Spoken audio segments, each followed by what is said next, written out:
Live and direct, live and a date no jive.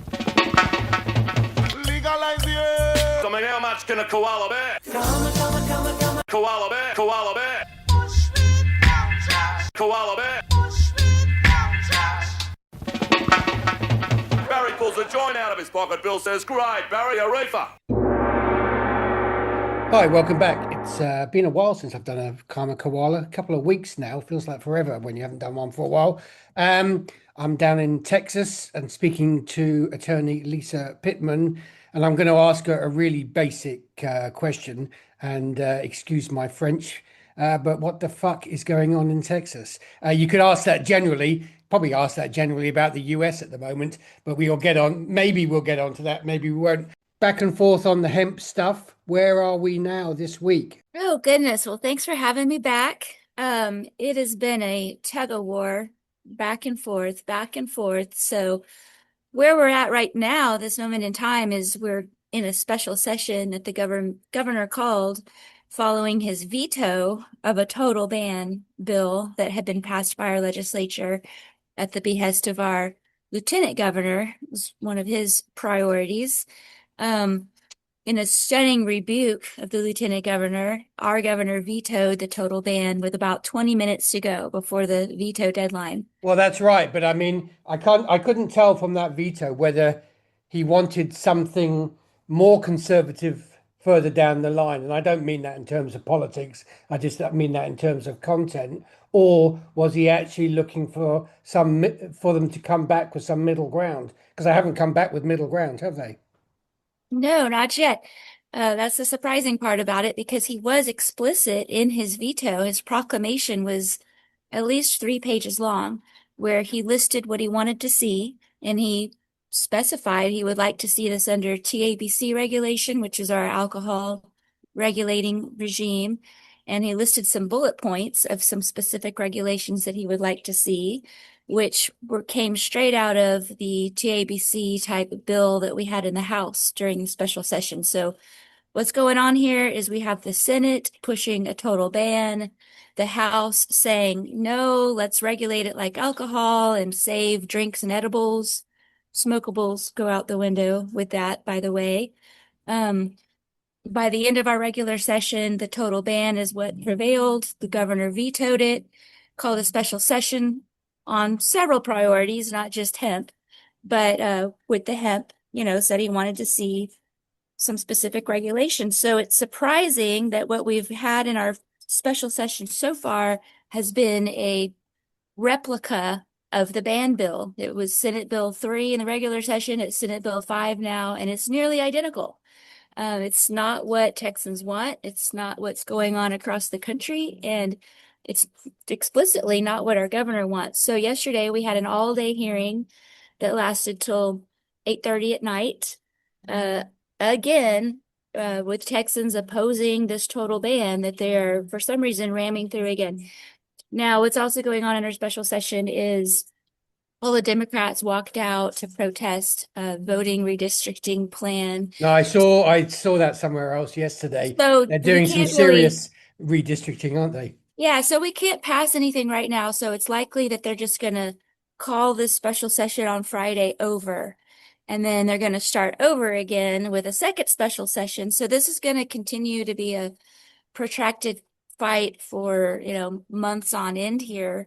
And sorry, in Texas, has the House already had its summer break, or is it going into one? And are they coming back later in the year? What's the timing on all this? Well, so the summer break started in June, and then they were called back to special session for 30 days starting July 21st. But they're going to end it early because, the Democrats walked out, and then they're going to call a second special session. And if the governor's priorities don't get passed, he'll call a third special session. So he'll just keep doing this. So this will just keep going on and on unless he signs an executive order saying something like, I want to see 21 and up, and I want to see, certain things. It's a misconception that we're not regulated in Texas. We have plenty of sufficient regulations and testing and all kinds of requirements. The problem is that our health department, although it has the money to, it's not allocated any funds toward enforcement. And so there hasn't been any enforcement of our regulations.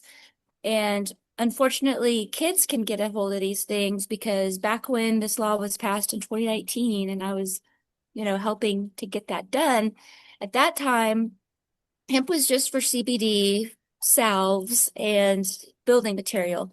People weren't getting high off it yet. There weren't drinks and edibles. There weren't any of these things. So in Texas, they were suspicious of passing, legalizing cannabis in any form. But all they knew to do with it at the time was for fun, was smoke it. So in order to get it passed, they said, in the Senate debate, well, you don't need to smoke this then if it's just for CBD salve and building, right? So it said, no, we don't need to smoke it. So they passed a manufacturing ban on smoking. And so what But they thought was, they weren't smart enough to use the word ingestion or anything like that. Not well, that. that we just didn't, nobody really knew at the time. All they Yeah. knew at the time that you could do with marijuana was smoke it. So they thought they were being super clever that if you cannot manufacture it for smoking, then you can't have it. Ha ha. And they weren't thinking about this little thing called the internet and the other 49 states. So of course we can still have it.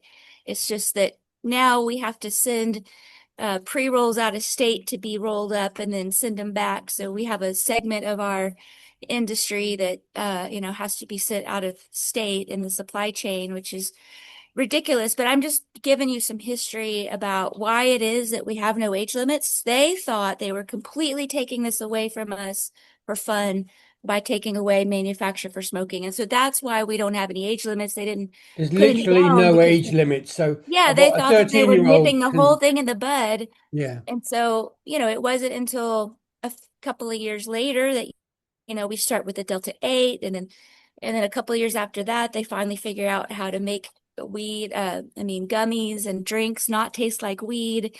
And, the whole thing just sort of explodes. And in Texas, what has come out of these hearings is that the health department has only allocated 30% of the millions that it's made off of hemp licensing to the program. So there's 70% of the money that they've received that they're not using that they should have been using for enforcement. And to give you an idea, there is only one guy for all of Houston Galveston, which is like the third largest area in the entire United States. So that's ridiculous, So it's not that we And don't why have regs, do it's we that know we don't why have. they haven't applied that? Where is that other 70%? Is it actually still with the health department, or have they put it Yes. into central coffers? Yeah, I don't really know what they've done with it. The point is, what just needs to be emphasized because I feel like it's just not true that we don't have regulations and that it's the Wild West. It's just that we haven't been sending any inspectors around to make sure that the stores are carrying the products they're supposed to and not carrying the ones that they're not. Just like the alcohol inspectors, nobody messes with them. Everybody stays strict with that. But our health department, A, there's hardly any inspections, and B, if there is one, here's the punishment. You better take that product off your shelf in the next 30 days when I don't come back and check on you again. That's So it. that's it. That's as far as it goes. Punishment, if you don't have a license and you're manufacturing and you're pumping out hundreds of thousands of gallons of stuff, the punishment is, well, you better get a license for that in the next 30 days. It's not like you're shut down or taken to jail or anything. So there's no teeth, and there's no actual inspectors. They're trying to fix that. They've hired some more folks have been seeing inspections. But it's just like anything. Like if our alcohol enforcement were not strict, we'd still have all kinds of bootleg alcohol out there. But because there's strict enforcement, we just buy it at the store because, and so that's what we need is just good And just enforcement. so people who don't know Texas, where, yeah, I always read the same phrase every time, gas station hemp or whatever. Where Uh-huh. is most of this stuff being retailed, and why don't the organizations for those particular businesses suggest politely to some of their members that, really you shouldn't be selling the, okay, we even though it's not the best stuff. You fine to sell it to adults, but really you shouldn't be selling it to kids. I mean, can't people police themselves on that? Or is that just not the thinking in business in Texas? All of my clients ID their customers. So there are a lot of folks, the cannabis lovers, the ones that are in this to spread the medicine and to help people. They're doing everything right. Even though the law doesn't require it, that's what they do for best practices. But, we're in a capitalist society, You certainly are. I mean, Texas is enormous, has a huge population, and it is extremely diverse. And there is, there's certain cultures out there that, they're here to Make as sell much money. anything, Yeah, yeah. I mean, there's a whole thing in Houston. It's called Harwin. It's a street where you can go buy wholesale, all the knockoff, all the cheap stuff, or you can supply your convenience store with all this stuff. So they also have the hemp stuff, and who knows where it came from. I get calls sometimes from folks after they've been busted and they didn't even know they were supposed to have a license. They don't know anything about it. They're just, often it's some kind of a head shop or novelty store, and they're just selling whatever their wholesaler tells them is popular.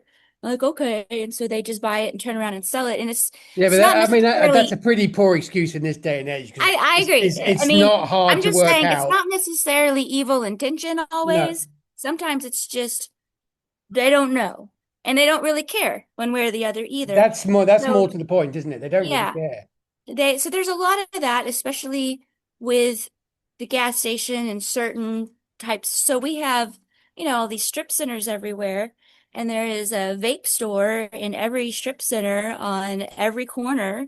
And those are kind of like, I wouldn't even go into those stores.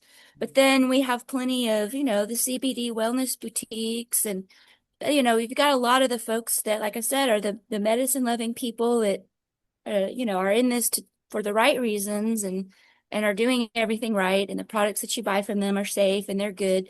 So it's a shame that some of the bad actors, are spoiling it for everybody and kind of causing a black eye on the industry, because I also disagree with selling, just all these ridiculous made up synthetic cannabis. Like, we don't know Well, what those exactly, are, and what they do to in 2 years' you. time, there's going to be another 100 of them as well. So Yeah, so I'm not for all of that stuff. I got in this to help legalize cannabis and make sure that people could get the medicine.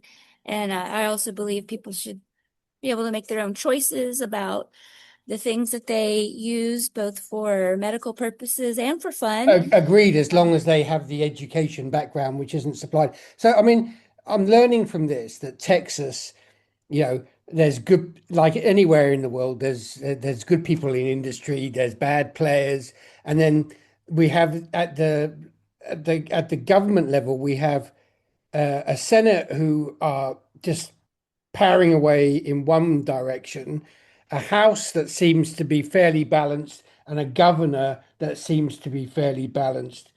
How do we see any end game in how all those factors come together to create some half reasonable legislation and then following that regulation? Well, we're duking it out at the state level on that, and the interesting timing. I mean, it's bad timing for our lieutenant governor, who's literally saying that hemp products are killing our children. Hemp is the new meth, you know, this total There's reefer plenty of other madness. new meth around. I'm not Yeah, worrying we about have to, hemp. you're going to be locked up for 6 months if you are caught in possession of a hemp joint. This is low THC, stuff. But at the same time, on Monday, our president has said, unlimited THC cannabis doesn't belong on Schedule One, and we're going to be, within a few weeks fixing, you know, Yeah, this well, ridiculous I'll situation. believe that when he gets around to it. Well, I think he, he's done what he said, so I think that he's gonna do this. And so at this, and it's kind of interesting because normally Texas follows the feds. Certainly our governor does. That's why we didn't do the 2014 Farm Bill, because hemp was still marijuana. 2018 Farm Bill changed that. So if at the federal level marijuana becomes Schedule 3 or is taken off the schedule altogether, then we're kind of left with our pants down here, especially trying to say that hemp is going to land you in jail for 6 months again. At the same time, major historic federal changes are finally, I think, on their way. So we're totally out of step here. But that's our lieutenant governor. He's, Well, that's only one part of I the don't know if it's machinery of some government. right wing or if it's just that whatever lobby interests are paying him to take this hard charging line and to make it a priority.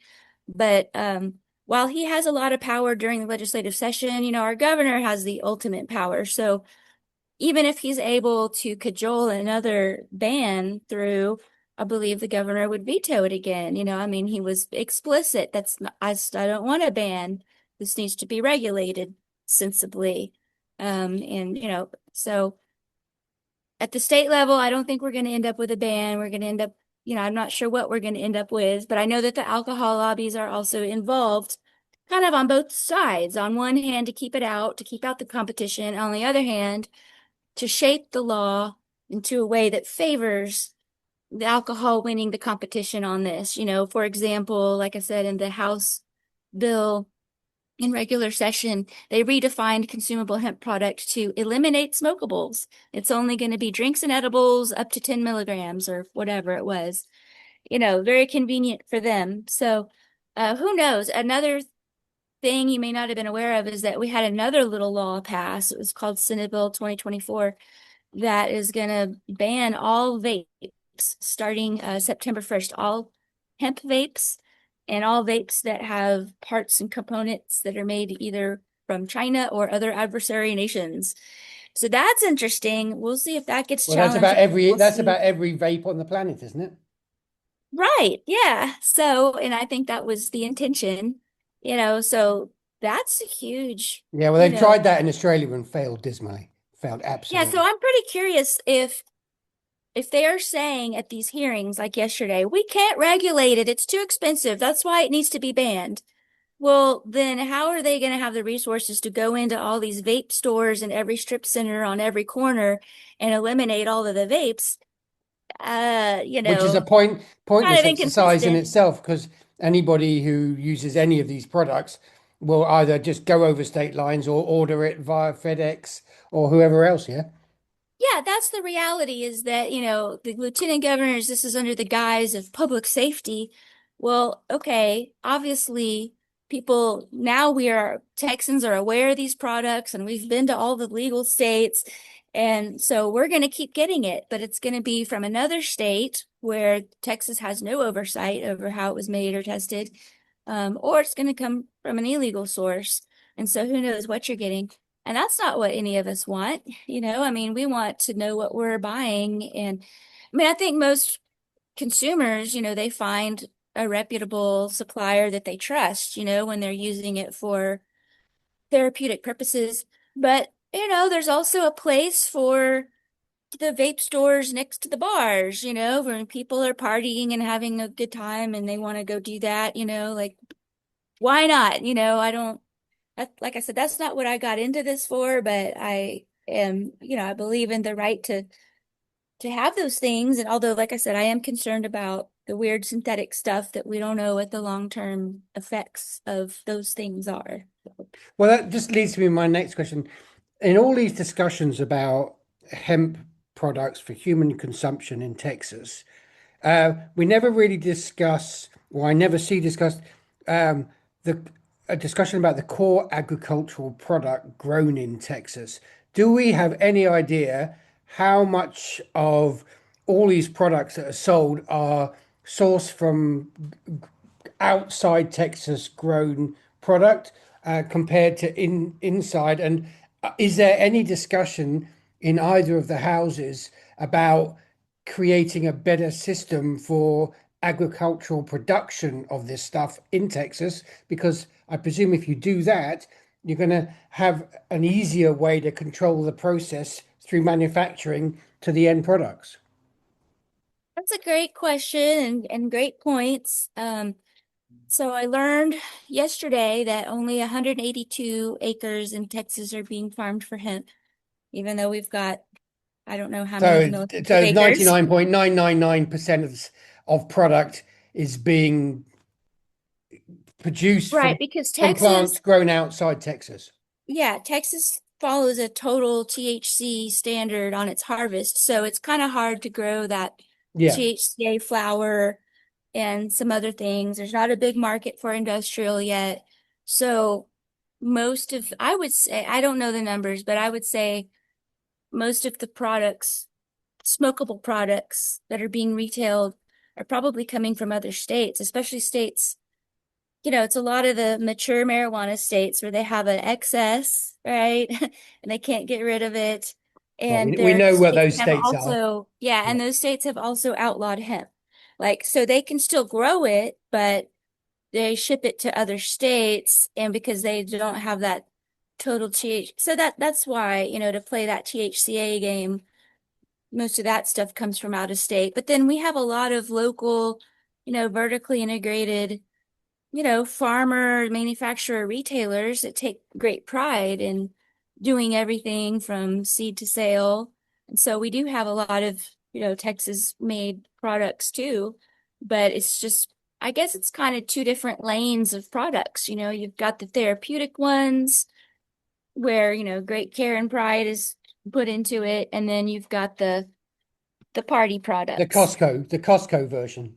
the gas station stuff, Yeah. the stuff that they're selling at, certain types of vape stores. So it's a shame that the vape store products, you know, overshadow the people that are really working hard to help people. I mean, what I hear from my clients who are retailers is they have a lot of regulars, and they're all mostly older people that have various chronic ailments, and they rely on these products and prefer them to all of the pharmaceuticals that give you all kinds of crazy side effects, especially when you're older and you're put on more and more meds that conflict with each other. Yeah. And, it becomes more and more ridiculous. Why aren't we allowed to use this other tool in the toolbox, a natural plant, without all these terrible side effects? But I think that we're learning a lot too. I'm learning a lot on Twitter, about all of the ways we've been lied about by the government and the pharmaceutical companies about the vaccines and many other medications and so forth. And so we're, starting to see all those lies. And I think it's more important than ever that people take charge of their health and don't, research what they're putting into their bodies. And if it's hemp, yeah, make sure that you're buying it from a good supplier, not, don't go to the gas station for it. So, with what's happening in Texas at the moment, seems like exactly the same as it was last month, the month before, and so on. Pretty much. Yeah, Do we're in we a do we replay. sense there's going to be, and if there's a change in DC, will that shift things quicker to people to make decisions in Texas, or are we going to be having the same discussion Easter next year? I think that with things changing at the federal level, that is going to relax things here in Texas because we do follow the feds. So that will take us, though, to our 2027 session because our legislature only meets once every 2 years. Oh, So that's right. I in, forgot. so Yeah. in 2027, if we have had a year of federal legalization and, some other things, then I'm a lot more optimistic about what our legislature will do with our own cannabis laws in 2027. It's too late right now because we're out of session now, except for special session that's only, what the governor says that we can make laws on. So And before we go, just a couple of general questions about Texas. You're talking about some of your clients. I'm really interested. Are there Texas brands and quality control beginning to appear that can compete on the national market if and when they can do that? I mean, are you feeling that Texas is going the way of California and people will be able to identify with Texas weed in over the next, say, 24 months?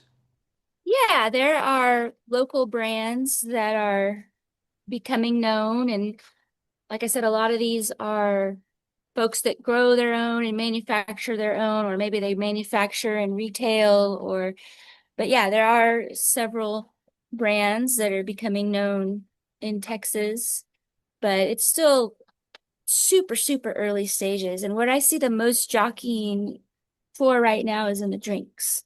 Like that's the highest competition. And I think the drinks is going to be what brings us to the mainstream Well, I mean, the because drinks, anybody developing a drink, it's just an M&A proposition. They're just hoping that either, a big soda company or a big alcohol company, depending which one, gets in and buys them. I presume they're not expecting to make, I mean, they can make money, I presume, out of producing these drinks, but really you make the big money by having those guys buy you out, don't you? that's everybody's end game, of Mm. course, is how can I get the most market share so that I am an appealing acquisition target for Coca-Cola or for Coors or something. And like I was saying, I think this is what brings it to the mainstream because to date, you've had to be open-minded to cannabis already. You got to be willing to buy some kind of special product and go into some special store that may not even be very inviting, who knows. Um, but a drink, well, you can try these drinks at the 7-Eleven or at the brewery or at the restaurant or the bar. We've got the THC drinks everywhere now. I can go 2 blocks from my house to the gas station and buy 100 milligram THC drink. So I'm kind of liking that we do kind of have a Wild West on the drinks and that we can have all kinds of things that, you can't find in Colorado, for example, because the dosage is all locked down Yeah. on everything, what you're allowed and all that. But here we can still, do a lot of things with that. So I'm seeing, I'm saying that it's in the drink space that I see the effort toward a national competition instead of just local brand awareness. Um, and Okay. and some of the drink companies have other products, so they're kind of hoping that everything gets lifted with the drink becoming popular. But um, yeah, we're starting to have that, but it's still in the early days, and we're still just as equally supplied by products from out of state. Okay, Lisa. Well, thank you very much for giving us a bit of a lowdown on Texas. And